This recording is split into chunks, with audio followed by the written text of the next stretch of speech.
Good morning, I'm Linda and I'm in Brisbane, Australia. I'm your trauma recovery coach. If you're here, please comment down below and say g'day.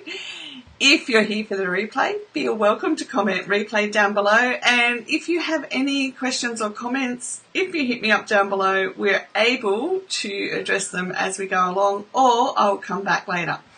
Now, today I want to talk to you about setting SMART goals, about why we need to set them and how we go about it. So, what are SMART goals? SMART goals are goals that we set in our day-to-day life that are specific, measurable, achievable, results-focused and time-bound. So why do we do all of that? When we've come through trauma, we need to set SMART goals because it gives us the experience that we're able to take back control of our lives. That it gives us the experience that we can have hope again. It gives us the experience that as we choose what we're doing with our day-to-day life, we can begin to chart the course of our life. Now, for those who have watched some of my videos, you will be aware that I was bedridden for nearly 3 years and lost all cognitive function. So I couldn't walk on my own, I couldn't talk. I had a full-time carer. I literally was unable to look after myself. So what I would do, my goal was just to be able to get out of bed. So specifically, my goal was get out of bed. But depending on where you're at, specifically, your goal could be that you want to get the dishes done every day in amongst the chaos of being a mum. It could be other things that you need to get done in your home or your business. But for this week only, just choose one. All right? One goal that you want to be your SMART goal. Because we don't want to overdo it. We don't want to overload the whole sensory, prefrontal cortex, amygdala, and set off triggers. Okay? Because what we're doing in setting a SMART goal, we're also retraining our brain. We're retraining our body and we're retraining our thoughts and emotions in the direction that we want to go with our life, not the direction that is always a response to the trauma that we've experienced throughout life, okay? So it's making a conscious decision about the goal, but it's also being aware that you can't beat yourself up because it's a process to get to that goal, all right? So we set the specific goal. Now we want to make it measurable. So overall SMART goals are measurable, but we want to break that measurable down into small parts.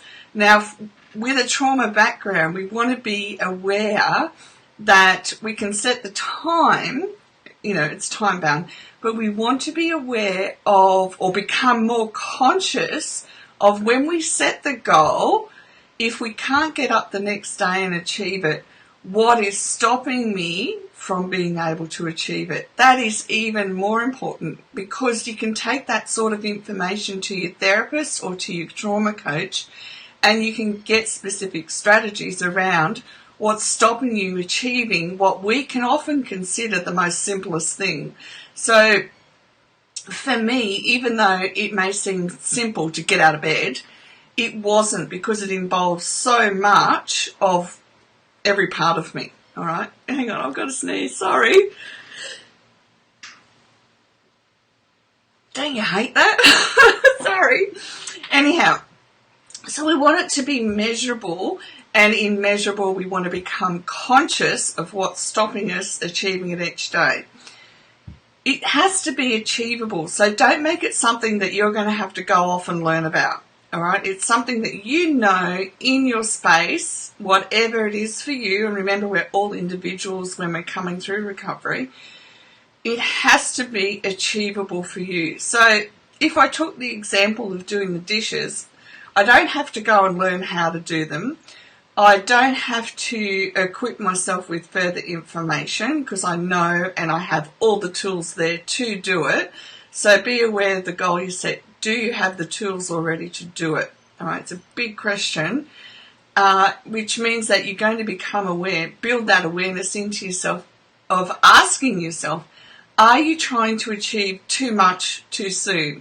And with a perfectionist attitude and the blame ourselves mentality that comes from repeated trauma, we have to build that consciousness into us that it's okay, I'm allowed to make mistakes. It's not going to matter. If I set this goal and I can't get up tomorrow and do it, that's okay, because what I'm doing is building a greater awareness of myself and what I can and can't do at this time. All right? So make it achievable, but as it's achievable, begin to look at what your thoughts are, how you're feeling, that's stopping you from going about what you wanted to do. So if I took the example of the dishes, then I don't get it done, one of the biggest questions I'm going to ask myself is, why am I avoiding the goal that I'm setting as an adult? Excuse me. And one of the things that we want to become aware of is our internal dialogue of eternity thinking. When we've experienced trauma, especially as a child, we don't have the ability to recognise time as a child, especially as a young child. So we begin to think that the trauma, the abuse is going to go on forever and ever and ever.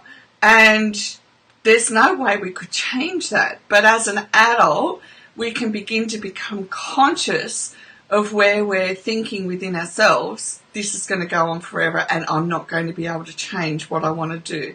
And we can nail it down and say that's not the truth.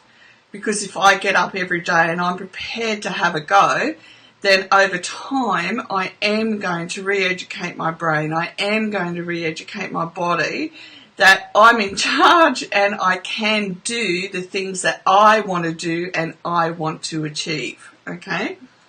Results focused. We want a results focused goal because we want to build into ourselves the experience of having the achievement. Now, with trauma, it's really important that we build experiences into us because we've been running on hyper or hypo, depending which one, vigilance for so long that we are literally having to retrain our bodies and our brains, that we, as an adult, can make these choices and do them. Give yourself a break. You're not allowed to give yourself a hard time, okay? It's just, you're not allowed. Because the result can be, so for me, when I lost all cognitive function, the first result that I was able to achieve was remembering to think about what was my goal for today, okay? What was my one goal for today? Because memory is often affected as well. So I'll put the SMART goal sheet down below so that you can print it out or you can screenshot it and it will help with the memory side of things, okay? And you want it time bound. So this first goal that you want to set, just set it for either the next 5 days or the next week and have it as time bound, and make sure that at the end of the week you acknowledge how much you're able to do. So if you were how do you explain that? If you're in a state where you can't do as much as I couldn't in the beginning, which means that, I was bedridden, it was hard to think, it was hard to remember, then at the end of the week you're going to say, okay, each day I was able to remember that I had a goal that I wanted to achieve, and that is a good thing. I'll also put some a lined paper printout down below so that you can print it out and write down what your goal is, your SMART goal, and you can also keep a note each day of how you're going with that SMART goal. If we've experienced childhood trauma, we definitely become visual learners more than anything else. So we often need to write these things down. I've shown you before, I write everything down that I possibly can, as in I don't make list after list after list of unachievable things. I simply write down each day what I've got to do and then cross it off. Okay, these are my goals today to achieve this, and then cross it off as I do. And I find over time how that's helped is it gets my brain back into an order. And our amygdala, our emotional centre, needs that order. And we are the ones that put the order back in place for ourselves. Okay, so I want to leave that with you. I want to challenge you to pick something that is not over the top hard, all right? Because we want to build that experience into you that you can do this, you can set a goal, and you can see that you're becoming more conscious and aware of what you want to achieve just this week. One day at a time, one step at a time, and I know you can do this. Okay, that's all for today. I'll see you again tomorrow. And if you have any questions or comments, hit me up down below. Always happy to help and be an encouragement. Bye for now.